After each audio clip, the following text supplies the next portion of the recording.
பற்றியின் உன் பாதத்தை வெற்றியை தரும் திருச்செந்தூர் வேலவா நீயே துணை. அற்புத கீர்த்தி வேண்டின் ஆனந்த வாழ்க்கை வேண்டின் நற்பொருள் கொள்தல் வேண்டின் நலமெல்லாம் பெருக வேண்டின் கற்பகமூர்த்தி தெய்வ களஞ்சிய திருக்கை சென்று பொற்பாதம் பணிந்தபாரில் பொய்யில்லை கண்ட உண்மை. நம் ஜோதிட சொந்தங்கள் அனைவருக்கும் வணக்கம். வாழிய நலம் வாழ்க வளமுடன் வளர நிறைவுடன். இது ஸ்ரீ செந்தூரா ஜோதிடம் யூடியூப் சேனல். நம்ம ஸ்ரீ செந்தூரா ஜோதிடம் யூடியூப் சேனலில் தினமொரு தகவல்கள், ஆன்மீக தகவல்கள், ஜோதிட பதிவுகள் அப்படிங்கிற நிறைய விஷயங்கள் பார்த்துட்டு வரோம். அந்த வகையில் இன்றைக்கி நம்ம பார்க்க போகிறது ஒரு பத்திரிகை செய்தி என் கண்ணில் பட்டது நேற்று.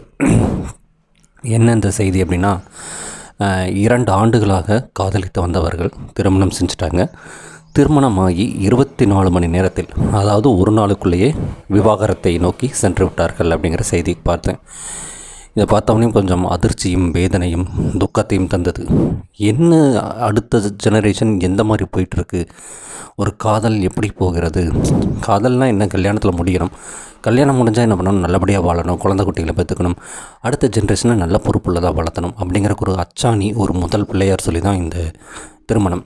அதில் காதல் நான் வச்சுட்டா கூட 2 ஆண்டுகளாக காதலித்தவர்கள் அப்படி பேசிட்டவங்க உருகி வச்சுட்டாங்க. நீ இல்லாமல் நான் இல்லை, நான் இல்லாமல் நீ இல்லை, நீ இருந்த காதல் ஜோடிகள் திருமணம்ன்ற ஒரு விஷயம் வந்தவுடனேயும் ஏன் விவாகரத்தை நோக்கி செல்கிறார், உன் வழி வேற ஏன் வழி வேறன்னு ஏன் பிரிஞ்சு போகிறாங்க அப்படின்னு கொஞ்சம் யோசிக்க தோன்றியது. அதற்காக தான் ஒரு விழிப்புணர்வு பதிவாக இருக்கட்டும் என்று கொடுத்தேன்.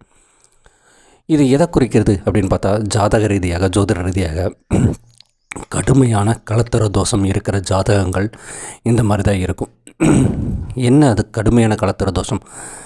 தோஷங்கிறது ஒரு வகையில் என்ன சொல்கிறது, நமக்கு கிடைக்க வேண்டிய சந்தோஷங்களை அல்லது மகிழ்ச்சியை தள்ளி போடுவது, கொடுத்தும் அதை அனுபவிக்க விடாமல் முடிவது, அந்த மாதிரி நீங்கள் எடுத்துக்கோங்க. ஸோ அப்போ இந்த ஜாதகத்தை பொறுத்த வரைக்கும், இந்த செய்தியை பொறுத்த வரைக்கும் என்ன அப்படின்னா, ஆண் பெண் இருவருக்குமே கடுமையான கலத்தர தோஷம் இருந்திருக்கும். மாங்கல்ய தோஷம் அப்படின்னு நம்ம சொல்லுவோம் இல்லைங்களா. பொதுவாக ராகு எது தோஷம், செவ்வாய் தோஷம் தான் சொல்லுவாங்க. ஆனால் தோஷங்களில் நிறையா வகைகள் இருக்குது. அதே மாதிரி யோகங்களும் நிறையா வகைகள் இருக்குது. நம்ம ஜோதிடம் என்றைக்குமே எல்லா விஷயத்தையும் தோஷம்னு சொன்னதே கிடையாது, யோகம் தான் சொல்லிகிட்டு இருக்கிறாங்க. பட் நம்ம ஒரு பேச்சு வழக்கில் அதை சொல்லியிருக்கிறாங்க. அது பழக்க தோஷம் நம்ம சொல்கிறீங்களா, அந்த வகையில் ஒரு தோஷமாக இங்கே சொல்லப்படுகிறது. பட் எல்லாம் ஒரு யோகமாக தான் இங்கே ஜோதிடத்தை சொல்லப்படுது. சரி, விஷயத்துக்குள்ளே வந்தோம் அப்படின்னா, இந்த 2 பேர் காதல் ஜோதிகளில் எப்படி இருக்குன்னு பார்த்தீங்கன்னா, லக்னம் லக்னாதிபதி, குடும்பம் குடும்பாதிபதி, கலத்திர ஸ்தானாதிபதி, 8ஆம் இடம் 8ஆம் இடத்ததிபதி, இந்த 4 பேருமே 4 இடமுமே கண்டிப்பாக பாதிக்கப்பட்டிருக்கணும். லக்னம் எப்படி பாதிக்கப்பட்டிருக்கும் அப்படின்னா, ஒரு வக்ர கிரகமாகவோ அல்லது நீச கிரகமாகவோ அல்லது 6, 8, 12 மறைந்தோ அல்லது பாவர்களின் தொடர்பு பெற்றோ லக்னம் இருந்திருக்கும், லக்னாதிபதி இருந்திருப்பார்.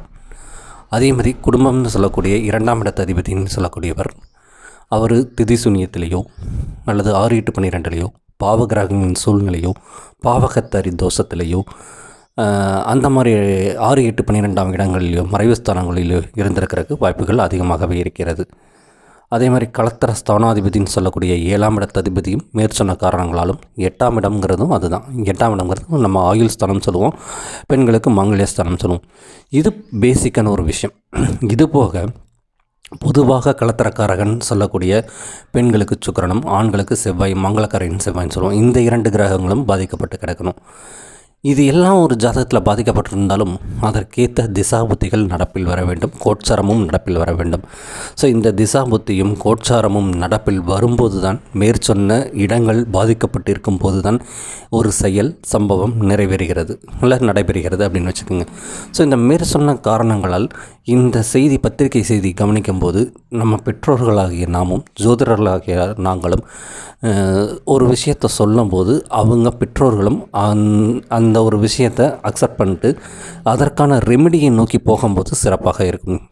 இப்போது பொதுவாக சில ஜாதகங்கள் நான் பார்த்துருக்கேன். என் பார்வைக்கு 21 வயது பெண் ஜாதகமெல்லாம் வரும் திருமண பொருத்தத்திற்காக. அந்த ஜாதகம் பார்க்கும்போது 7ஆம் இடமும் 7ஆம் இடத்த அதிபதியும் நடக்கும் திசையும் கொஞ்சம் முரண்பாடாக இருக்கும் சமயத்தில் கொஞ்சம் காலம் தாழ்த்தி பண்ணுங்கள், இன்னும் 2-3 வருஷம் வெயிட் பண்ணுங்கள் அப்படின்னு நம்ம சொன்னோம்னா அந்த பெற்றோர்கள் சில பேர் ஏற்றுக்கிறாங்க. சில பேர் 21 வயசு 22 வயசு ஆயிடுச்சு, இதுக்கு மேலே பிள்ளையை வச்சுட்டு இருக்கிறது கொஞ்சம் சங்கடமாக, அதாவது என்ன நெருப்ப வடியில் கட்டிகிட்டு இருக்கிற மாதிரி இருக்குது அப்படின்னு சொல்லக்கூடிய பெற்றோர்கள் இருக்க தான் செய்கிறார்கள் இந்த காலத்திலும். பெண்ணு தன் பேச்சை மீறி ஏதாவது பண்ணிடுவாளோ அப்படிங்கிற ஒரு பயமும் இருக்கத்தான் செய்கிறது.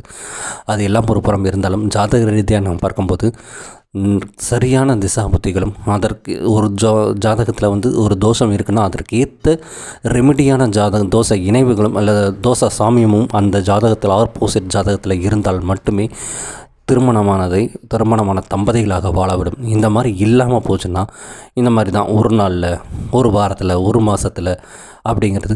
சில ஜாதகங்கள் பார்க்கும்போது நல்ல திசாபதிகளாக இருக்கும், 4-5 வருஷம் கழித்து ஒரு பிரேக்கப் கொடுக்கும். அது என்னங்கிறது தான் இந்த விஷயத்தில் நம்ம பார்க்கணும். ஸோ திருமண பொருத்தம் பார்ப்பது என்பது வெறும் நட்சத்திர பொருத்தங்களை மட்டும் தாண்டி கிரக பொருத்தங்களும், கட்ட பொருத்தங்களும், திசா பொருத்தங்களும், கோச்சாரங்களும், தோஷங்களும், மறைமுக தோஷத்துக்கான ரெமிடியும் அப்படிங்கிற ஏகப்பட்ட விஷயங்களை பார்த்தால் மட்டும்தான் நிலையான நல்ல ஒரு திருமண பொருத்தத்தை ஒரு தம்பதிகராக கொடுக்க முடியும். அதற்காக கண்டிப்பாக ஜாதகம், திருமண பொருத்தம் பார்த்தே ஆக வேண்டுங்கிறது என்னுடைய தனிப்பட்ட கருத்தாக இங்கே முன்வைக்கிறேன். பார்க்காம இருக்கிறவங்க நல்லா தானே இருக்கிறாங்க அப்படின்னா இருக்கிறாங்க, இல்லைன்னு நான் சொல்லலை, மறுக்கலை. காதல் திருமணம் பண்ணவங்க எத்தனையோ பேர் நல்லா இருக்கிறாங்க. ஆனாலும் விதி இருக்கும் இடத்தில் விதி விலக்குகளும் இருக்கிறது. அவங்களுக்கு நல்ல தசாபுத்திகளும் ஒரு கோச்சாரம் நடைபெற்று கொண்டிருக்கும் வரை எந்த விஷயமும் இங்கே தவறாகவே வராது. அந்த ஒரு பார்வைக்கே உங்களுக்கு தெரியாது. உங்களுக்கான திசாபுத்திகளும் நடப்பு கோச்சாரங்களும் வேறு எதுவும் விஷயங்கள் மாறும்போது தான் திருமண வாழ்க்கைங்கிற அந்த ஒரு பந்தத்தில் ஒரு விரிசல் ஏற்படுகிறது. ஸோ அது வந்து டெவலப் ஆகாமல் அது அப்படியே காணல் நீர் மாதிரியோ, நீர் பூத்த நெருப்பு மாதிரியோ மறைஞ்சு போகிறது அப்படின்னா அந்த ஒரு 7 சனி, அஷ்டம சனி அந்த மாதிரி சின்ன சின்ன காலங்களாக இருக்கும். பட் லாங் டைம் ரொம்ப நாளாக வருது, இல்லை அது அடுத்த ஸ்டேஜ் இதோட புல் ஸ்டாப் வச்சுட்டு அடுத்த ஸ்டேஜுக்கு போகிறாங்க அப்படின்னா கண்டிப்பாக அங்கே 6, 8, 12 அதிபதிகள் தொடர்பு, ஒரு பாவகிரகங்களின் தொடர்பு, அதற்கேற்ற கோச்சாரங்களும் அங்கே இருக்கும்போது தான் இந்த மன வாழ்க்கை, மன முறிவை ஏற்படுத்தி கொள்கிறதுங்கிறது தெளிவாக தெரிகிறது. ஸோ ஒரு தடவைக்கு 2 தடவைக்கு உங்கள் ஜாதகத்தை அனலைஸ் பண்ணிவிட்டு இந்த ஜாதகம் ஏற்புடையது, எந்த ஜாதகம் ஏற்புடையது இல்லை அப்படிங்கிற ஒரு முடிவுக்கு வந்துட்டு திருமண பந்தத்துக்குள் போனால் இந்த மாதிரியான விவாகரத்துகளை தவிர்ப்பதும் அவங்க வாழ்க்கைக்கு சிறப்பாக இருக்கும். ஏன்னா மனதில் ஒரு வலி விழுந்துருச்சு அப்படின்னா அது காலத்துக்கு மாறாது. செகண்டரி இன்னொரு பாயிண்ட் என்னென்னா, பக்கத்தில் இருக்கவங்க தெரியும் இல்லையா, இந்த பெண்ணுக்கு இந்த மாதிரி திருமணமாகி இப்படி வந்துடுச்சு அப்படிங்கும்போது சமுதாயத்தில் சில பேரால் அண்டர்லைன் பண்ணிக்கோங்க, ஒரு வேறு மாதிரியான பார்வைக்கு உள்ளாக்கப்படுகிறோம். அந்த பார்வைகளை தவிர்ப்பதற்கும் நமது சந்ததியருக்கு தெளிவான ஒரு தைரியமான ஒரு திடமான வாழ்க்கையை அமைத்து தருவதற்கும் ஜோதிடம் கண்டிப்பாக ஒரு வழிகாட்டியாக இருக்குங்கிறது எல்லளவு சந்தேகம் இல்லை. ஸோ இதுவரைக்கும் சப்ஸ்கிரைப் செய்த அனைத்து நல்ல உள்ளங்களுக்கும் நன்றி. இனி செய்யப்போகும் அனைத்து நல்ல உள்ளங்களுக்கும் நன்றிகளும் வணக்கங்களும். இந்த பதிவு பிடித்திருந்தால் உங்கள் நண்பர்களுக்கும் உறவினர்களுக்கும் அனுப்புங்க. சப்ஸ்கிரைப் பண்ணுங்கள், கமெண்ட் பண்ணுங்கள், லைக் பண்ணுங்கள், ஷேர் பண்ணுங்கள். ஏதேனும் சந்தேகம் தான் கேளுங்க, நான் விளக்கம் அளிக்க தயாராக இருக்கிறேன். இது ஸ்ரீ செந்துரா ஜோதிடம் யூடியூப் சேனல். நன்றி, வணக்கம், வாழ்க வளமுடன், வளர்க நிறைவுடன்.